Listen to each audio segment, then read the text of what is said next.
हाय दोस्तों, मैं N Geeks of green से और आज के वीडियो में हम बात करेंगे सबसे इफ़ेक्टिव, सबसे अच्छा तरीका घर के अंदर प्लांट्स उगाने का।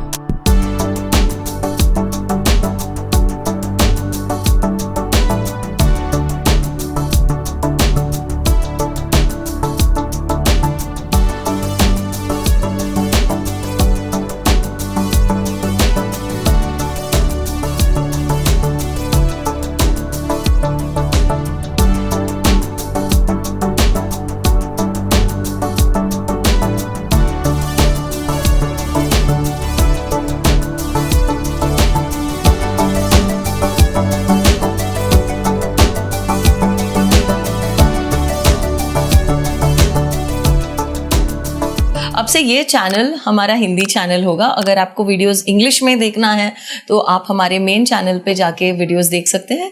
लिंक्स मिलेंगे डिस्क्रिप्शन पर। मैं आपको याद दिलाऊंगी कि अगर आप इंस्टाग्राम पे हो तो हमें इंस्टाग्राम पर भी ज़रूर फॉलो कीजिए, और अगर आपने चैनल को सब्सक्राइब नहीं किया है तो ज़रूर सब्सक्राइब भी कर दीजिए। अगर आपको अपने प्लांट्स को खुश रखना है, इंडोर्स ग्रो करना है अच्छे से, तो मैं कहूँगी कि सेमी हाइड्रोपोनिक्स तरीका यूज़ करके प्लांट्स को ग्रो करें। और जो मीडिया में यूज़ करती हूँ, उसके लिए जो मटेरियल यूज़ करती हूँ वो है लेका। जब हम इंडोर्स बोलते हैं तब वहाँ पे ज़्यादा हवा होता है, फ़ैन की वजह से लाइट कम होती है और ड्राइनेस ज़्यादा होता है, ह्यूमिडिटी कम होती है। तो ये सब फैक्टर्स को ध्यान में रख के कैसे प्लांट्स को अच्छे से रखना है वो मैं आपको आज बताऊंगी। लेका बहुत आसान है यूज़ करने के लिए और उसके बहुत सारे फ़ायदे भी हैं।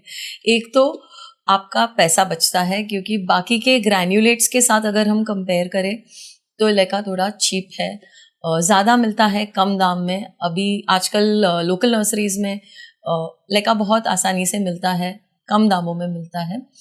पर ग्रैन्यूलेट्स खरीदने को जाएंगे तो बहुत पैसा डालना पड़ता है और बहुत कम मिलता है, और अपने प्लांट्स के लिए इनफ नहीं रहेगा। तो इसीलिए लेका बहुत अच्छा है, क्योंकि लेका एक इनर्ट मटेरियल है। उसमें रूट रॉट नहीं होता है, जो उसके जड़ है वो सड़ते नहीं है, प्लांट्स के अच्छे से ग्रो होते हैं और उनको अच्छा ऑक्सीजन मिलता है, एयर मिलता है, और जो मॉइस्चर रहता है अच्छे से रूट्स पे रेगुलेट भी होते हैं। प्लांट्स को भी अच्छा मॉइस्चर मिलता है, क्योंकि हम प्लांट्स को इंडोर्स रखते हैं, पंखा पूरा दिन ऑन रहता है और हवा भी एकदम ड्राई हो जाता है, ह्यूमिडिटी बहुत कम हो जाती है। तो ये जो पानी लेका बॉल्स अब्जॉर्ब करती है वो प्लांट को अच्छा ह्यूमिडिटी देता है, वो प्लांट ड्राई आउट नहीं होता है। तो उसमें बहुत सारे फ़ायदे हैं। अगर आपको लेका के बारे में जानना है तो मैंने एक वीडियो अपने Geeks of green English channel पे बनाया है, वो आप देख सकते हो। नहीं तो अगर आपको ऐसा कोई वीडियो देखना है तो कमेंट्स में डालिए, मैं इस पे काम करूँगी और आपको लेका के बारे में और भी जानकारी दूँगी। अगर आप बिज़ी हो और प्लांट्स का देखभाल करने में थोड़ी दिक्कत होती है, टाइम नहीं मिलता है, तो लेका आपके लिए बहुत सही है। आप इसको यूज़ करें और बिल्कुल भूल जाइए प्लांट्स के बारे में। थोड़ा मेंटेनेंस करना है बस, और आपका प्लांट अच्छे से ग्रो होगा, न्यू ग्रोथ आएगी और बहुत हेल्दी भी होगा। अगर आपने कभी प्लांट्स को पानी में डाला होगा, आपने देखा होगा कि उसमें मच्छर ब्रीड होते हैं और वो बहुत डेंजरस हो सकते हैं। हमारे घर में बच्चे हैं और फैमिली है, और मच्छर से बहुत सारे डिजीज़ेस भी होते हैं। तो इसीलिए लेका बहुत अच्छा है, उसमें मच्छर नहीं ग्रो होते हैं और आप उसको बिना फिक्र के रख सकते हो।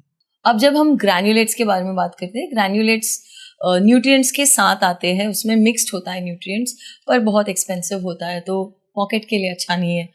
इसीलिए मैं लेका लेती हूँ, और लेका में अगर न्यूट्रिएंट्स नहीं है हम उसे डाल भी सकते हैं। ऑनलाइन अमेज़ॉन पे मिलता है बहुत आसानी से सेमी हाइड्रोपोनिक्स के न्यूट्रिएंट्स। मैं जो यूज़ करती हूँ वो है ग्रीन लूप। आपके लिए मैं ये लिंक डिस्क्रिप्शन में डाल दूँगी, तो आप चेक कर सकते हैं, ख़रीद सकते हैं अमेज़ॉन से। ये जो न्यूट्रिएंट पानी है बहुत आसान है उसको इस्तेमाल करने का। बॉक्स पे सारे इंस्ट्रक्शंस होते हैं, तो आपको सिंपली वो पढ़ना है और आपको ये 2 न्यूट्रिएंट सोल्यूशन बनाना है। एक बॉटल को 1 लीटर पानी में मिक्स करके एक न्यूट्रिएंट सोल्यूशन, दूसरे बॉटल को दूसरे लीटर में मिक्स करके दूसरा न्यूट्रिएंट सोल्यूशन बनता है। ये न्यूट्रिएंट सोल्यूशंस को आप स्टोर कर सकते हैं और थोड़े थोड़े करके यूज़ कर सकते हैं। अब आप जब न्यूट्रिएंट्स को प्लांट में डाल रहे हो, आपको एक ही काम करना है, 5 ml एक बॉटल से लेके दूसरे बॉटल से भी 5 ml लेके उसे 1 लीटर पानी में मिक्स करना है। उसको अच्छी तरीके से मिक्स करके फिर आपको अपने पॉट में डालना है। अगर आपके नल में सॉफ्ट वाटर मिनरल के बिना पानी आ रहा है तो आपको ये पानी फेंकना नहीं है, आपको जस्ट टॉप अप करना है, चेंज करने का ज़रूरत नहीं आता है। अगर आपके नल में हार्ड वाटर जो मिनरल्स के साथ आते हैं पानी, अगर टैंकर का पानी मिक्स होके आता है गवर्नमेंट के पानी के साथ, तो आपको 2-3 हफ्तों में एक बार ये पानी को फेंकना है और फ्रेश न्यूट्रिएंट वाटर ऐड करना है। क्योंकि जो मिनरल बिल्डअप होता है उसमें, अगर हम लोग उसको अच्छी तरीके से वॉश करेंगे तो वो सारा निकल जाता है, और फ्रेश पानी डालेंगे न्यूट्रिएंट वाटर तो प्लांट हेल्दी रहेगा, हैप्पी रहेगा। दूसरी चीज़ आपको क्या करना है कि जो प्लांट्स के लीव्स पे धूल जमा होता है पूरे हफ्ते में, उसको धोना है, उसको साफ करना है। क्योंकि वो स्टोमाटा प्लांट्स का जो लीफ पे छोटे छोटे पोर्स होते हैं, स्टोमाटा बोलते हैं उसको, वो ब्लॉक हो जाता है, प्लांट अपना काम नहीं कर पाता है, उसका जो ट्रांसपिरेशन है वो सब उसमें प्रॉब्लम हो जाता है। इसलिए आपको जस्ट धूल साफ करना है। अगर आपके घर में कम प्लांट्स है, बड़े लीफ वाले प्लांट्स है, आप उसको वो लीव्स को सिर्फ पोंछ सकते हैं। पर अगर मेरे जैसा आपके पास बहुत सारे प्लांट्स हैं और छोटे छोटे लीव्स है, उसको बैठ के हम पोंछ नहीं सकते, वो प्रैक्टिकल नहीं है, हमारे पास इतना टाइम नहीं होता है। इसीलिए मैं क्या करती हूँ, मैं सब प्लांट्स को सैटरडे को इकट्ठा करती हूँ अपने प्लेटफॉर्म पे और टैप के नीचे बस उनके लीव्स को धो लेती हूँ। मुझे बस 10 मिनट लगता है ये काम करने में और सारे प्लांट्स क्लीन हो जाते हैं। ये मैंने एक आदत जैसा बना लिया है और सारे प्लांट्स को मैं हर हफ्ते में एक दिन वॉश करती हूँ, तो प्लांट्स खुश रहते हैं। अभी आपके घर में अगर धूप नहीं आती है तो आपको आर्टिफिशियल लाइट लगाना पड़ेगा अपने प्लांट्स के लिए। लाइट के बिना ये प्लांट्स ग्रो नहीं होंगे। और जो प्लांट्स हम सिलेक्ट करते हैं, लो लाइट प्लांट सिलेक्ट कीजिए जो शेड में ग्रो होते हैं। फुल सन वाले प्लांट्स हमारे आर्टिफिशियल LED लाइट्स के नीचे अच्छे से ग्रो नहीं होंगे। तो जो प्लांट्स फिलोडेंड्रॉन्स, क्रीपर्स, वाइन्स जैसे प्लांट्स है, जो शेड लविंग प्लांट्स है, वो सारे अच्छे से ग्रो होंगे आर्टिफिशियल लाइट के नीचे। अब मेरे घर में मैंने IKEA का artificial light LED light use किया है। प्लांट के काफ़ी नज़दीक लगाया है उसको, और डिस्टेंस बहुत ज़्यादा ज़रूरी है। आप अगर सीलिंग पे लाइट लगाएंगे और टेबल पे प्लांट रखेंगे तो प्लांट को बिल्कुल भी फ़ायदा नहीं होगा। आप अगर शेल्फ पे रखेंगे मेरे जैसे, जो लाइट के काफ़ी नज़दीक है, तो प्लांट्स को फ़ायदा होगा। ये प्लांट्स जो मेरे घर पे है, ये अंदर ही ग्रो हो रहे हैं। ये आर्टिफिशियल लाइट के नीचे 2 साल से ज़्यादा हो गया है और ये अच्छे से ग्रो रहे, कुछ प्रॉब्लम्स नहीं है। तो मैं आपको कॉन्फिडेंस के साथ बता सकती हूँ कि ये लाइट काम करता है। ये ग्रो लाइट नहीं, ये सादा सा एक LED लाइट है जो IKEA में मिलता है। आपको अगर ख़रीदना है तो मैं आपको लिंक्स और डिटेल्स सब डिस्क्रिप्शन में डाल दूँगी। अगर आप ऐसे आर्टिफिशियल लाइट्स यूज़ कर रहे हैं तो एक चीज़ ध्यान में रखो कि वो लाइट प्लांट के नज़दीक होना चाहिए, और दूसरी चीज़ उसको एटलीस्ट 8 घंटे या 6 घंटे तक ऑन रखना है। अभी मेरे घर पे सनलाइट नहीं आता है तो हम दिन में ही लाइट चालू करते हैं, क्योंकि काफ़ी डार्क हो जाता है रूम, तो दिन में लाइट चालू करते हैं और ये पूरा 8 घंटे तक ऑन रहता है ये प्लांट्स पे, और इसके वजह से प्लांट्स अच्छे से ग्रो हो रहे हैं। एक ही दिक्कत है लेका में कि आपको ऐसे pots, hydroponic, semi hydroponic pots खरीदना पड़ेगा और उसको ऐसे दूसरे रेजर्वॉयर्स में रखना पड़ेगा।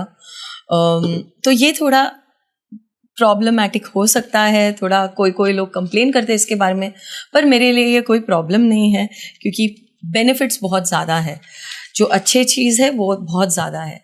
और ऐसा नहीं है कि आपको ऐसे हाइड्रोपोनिक पॉट में ही रखना है, आप नॉर्मल पॉट में भी रख सकते हो, जस्ट उसके बहुत सारे ड्रेनेज होल्स होने चाहिए नीचे।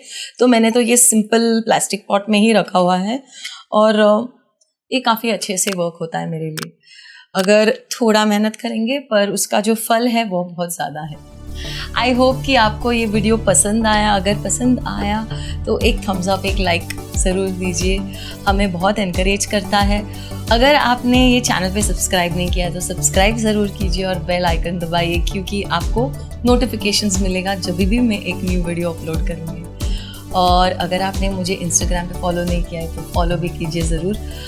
हम फिर मिलेंगे दूसरे वीडियो में, तब तक स्टे ग्रीन।